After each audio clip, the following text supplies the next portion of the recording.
Core principles. 1. Beyond medicalization. We do not need medical expertise to recognize suffering. Regardless of education or professional background, we can empathize with the experiences that lead to marginalization and discrimination.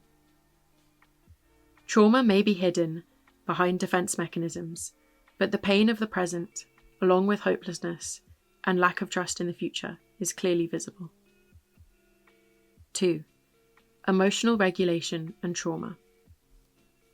Trauma often generates overwhelming emotions, stress, and anxiety. Substances are frequently used as a form of self-medication to numb this pain. Trauma becomes embedded within years of coping mechanisms, where everything is deeply interconnected. Too often, therapeutic approaches focus exclusively on abstinence, excluding trauma-informed or integrated therapies. In this context, treatment cannot be limited to recovery alone. It must include harm reduction, with the same compassion we reserve for chronic and recurrent illnesses. People who use drugs often carry long histories of stigma and harm caused by a discriminatory society.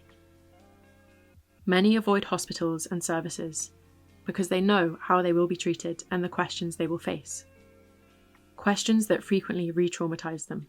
They also know their substances may be confiscated or their access interrupted, increasing risk rather than reducing it. 3. Valuing people as they are. Valuing people who use drugs means accepting them without imposing abstinence as the only acceptable outcome. Treatment may simply involve providing safe spaces and the means to use drugs with reduced risk and without stigma. Compassion and inclusion create the conditions for self-care, greater engagement, and improved adherence to treatment. Special attention must also be given to people receiving opioid substitution therapy, such as methadone or buprenorphine, who are often forced to queue, plead for medication, and endure inconsistent access. These practices increase the risk of overdose due to inadequate receptor saturation and instability. 4. Recovery and integration.